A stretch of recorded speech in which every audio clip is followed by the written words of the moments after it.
ఆదిదేవ నమస్తుభ్యం ప్రసీద మమ భాస్కరం దివాకర నమస్తుభ్యం ప్రభాకర నమోస్తుతే.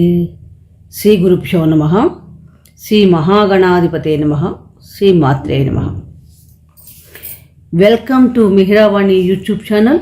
మీ డాక్టర్ సుందరి ప్రేక్షకులకు నమస్కారం.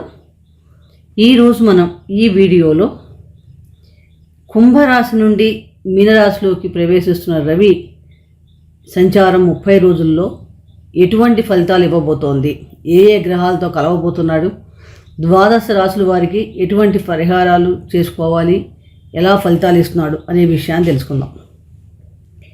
మార్చి నెల 14వ తారీఖు మధ్యాహ్నం 12 గంటలకి సూర్యభగవానుడు కుంభరాశి నుండి మీనరాశిలోకి ప్రవేశిస్తున్నాడు. దీన్నే మనం మీన సంక్రమణం అంటాం. మనకి ప్రతి నెలా కూడా ఒక సంక్రమణం ఉంటుంది. అంటే రవి భగవానుడు ఒక రాశిలో 30 రోజులు ప్రయాణం చేస్తాడు. ఒక రాశి నుంచి ఇంకొక రాశికి మారటాన్ని మనం సంక్రమణం అంటాం. ఇప్పుడు జరిగే సంక్రమణం మీన సంక్రమణం, అంటే మీనరాశిలోకి రవి ప్రవేశం. ఈ మీనరాశిలోకి సంక్రమణం ఈయన రవి భగవానుడు మార్చి 14 నుంచి ఏప్రిల్ 13 దాకా కూడా మీనరాశిలో సంచారం చేస్తూ ఉంటాడు. ఈ 30 రోజుల సమయంలో రవి భగవానుడు గురు నక్షత్రమైన పూర్వభాద్ర 4వ పాదం మీద, అలాగే శని నక్షత్రమైన ఉత్తరాభాద్ర 4 పాదాల మీద, బుధ నక్షత్రమైన రేవతి నక్షత్రం 4 పాదాల మీద కూడా సంచారం చేస్తాడు.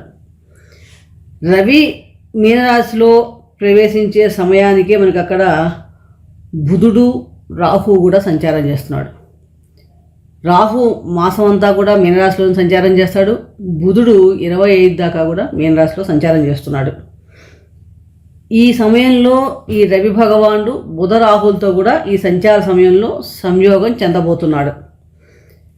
జ్యోతిష్ శాస్త్ర ప్రకారం మనం చూసినప్పుడు రవి అంటేనే గ్రహరాజు, సూర్యుడు. ఆరోగ్యం భాస్కరాదిచ్చేజ్ అని మనందరికీ తెలుసు. అంటే సూర్య శక్తి ఈ భూప్రపంచం మీద పడటం వల్లనే మనందరం మానవ యొక్క సృష్టి జరుగుతోంది. అలాగే ఉత్పత్తి ధాన్యం ఉత్పత్తి కానీ ఏవైనా ఉత్పత్తి జరగడం, ఆరోగ్యం, ఇవన్నీ కూడా సూర్యభగవాన్ మనం ప్రధాన కారకత్వంగా కూడా చెప్పుకోవచ్చు. ఈయనకి అగ్నితత్వ గ్రహం, సూర్యభగవాన్ అగ్నితత్వ గ్రహం. మేషరాశిలో ఉచ్చస్థితి పొందుతాడు. అలాగే సింహరాశి స్వక్షేత్రం మూల త్రికోణం కూడా.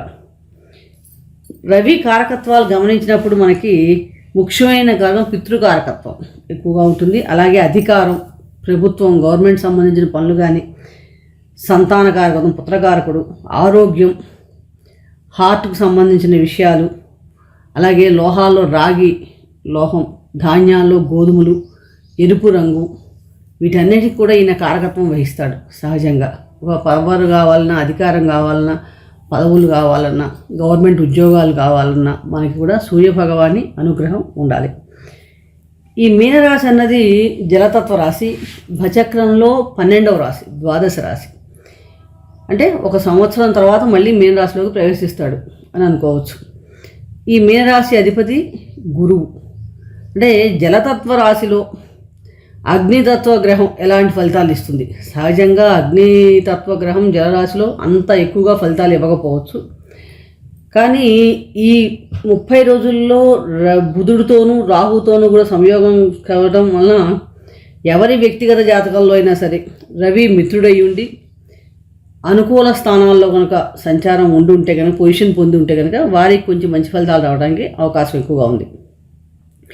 మార్చి 14 నుండి ఏప్రిల్ 13 వరకు ఈ మీనరాశిలో రవి సంచారం ద్వాదశ రాశుల వారికి ఎటువంటి ఫలితాలు ఇవ్వబోతుంది, అలాగే అనుకూలతలు పెరగాలంటే ఎటువంటి పరిహారాలు చేసుకోవాలి అనే విషయాలు మనం ఒక రాశి వైజ్గా తెలుసుకుందాం.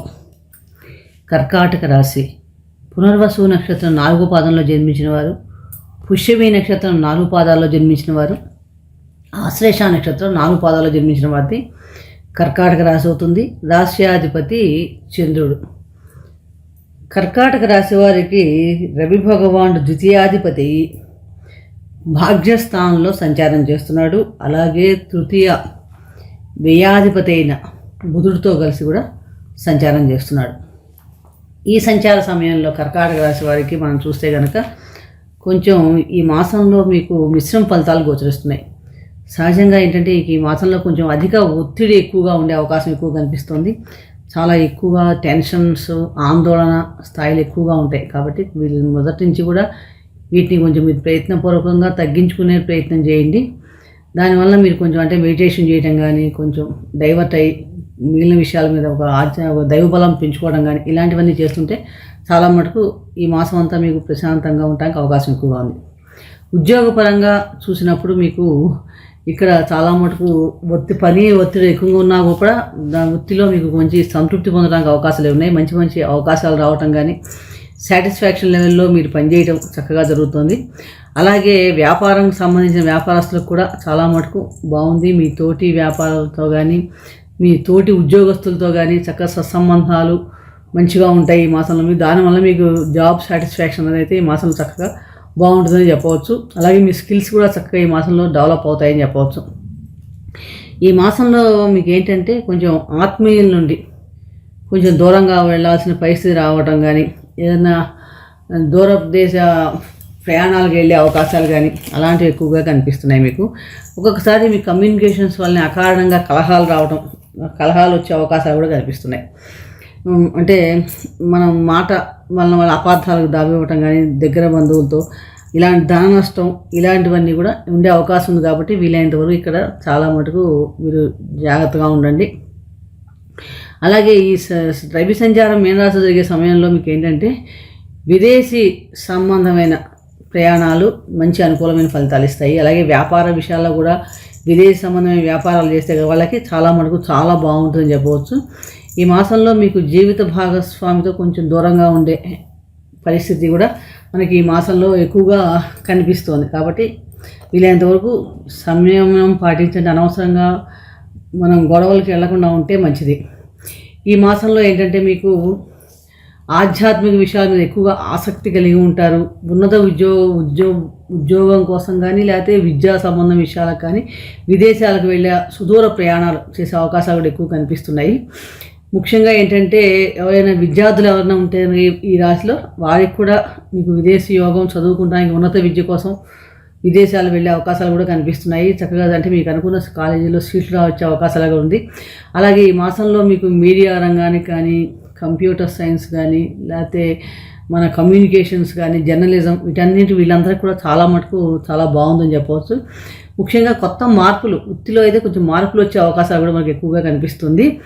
కమ్యూనికేషన్ స్కిల్స్ ఎంత డెవలప్ చేసుకుంటే ఈ మాసంలో మీకు అంతమైన ఆర్థికపరమైన లాభాలు రావడానికి అవకాశం ఎక్కువగా ఉంది. ఆర్థిక పరంగా మటుకు ఒక్కొక్కసారి ఆకస్మికంగా నిర్ణయాలు తీసుకోవడం వల్ల కొంచెం ఇబ్బంది పడే అవకాశం ఉంది. కాబట్టి ప్రతి నిర్ణయం కూడా ఒక్కొక్కసారి ఆలోచించి చక్కగా నిర్ణయాలు తీసుకోండి. వీలైనంతవరకు మీరు ధ్యానం, శారీరక వ్యాయామం చేయటం వలన మనం ఒత్తిడిని, ఆందోళనని తగ్గించుకునే ప్రయత్నాలు చేయవచ్చు. వీలైనంతవరకు ఈ మాసంలో మీరు ప్రతి విషయాన్ని కూడా ఆలోచించి నిర్ణయాలు తీసుకోండి. అనవసరం ఆందోళనకి గురి కావద్దు.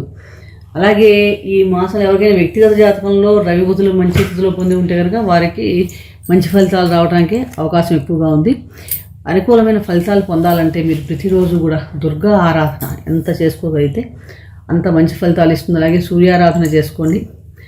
ఆరోగ్యం చాలా బాగుంటుందని చెప్పవచ్చు. ఓం సూర్యాయ నమః అనే మంత్రాన్ని వీలైనసార్లు జపించడం వల్ల కూడా చాలా మంచి ఫలితాలు కలగడానికి అవకాశం ఎక్కువగా ఉంది.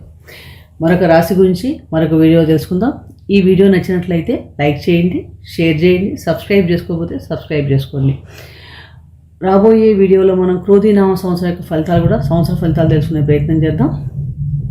కాబట్టి కంటిన్యూగా వాచ్ చేస్తూ ఉండండి. సర్వే జనా సుఖినో భవంతు. శుభం భూయాత్.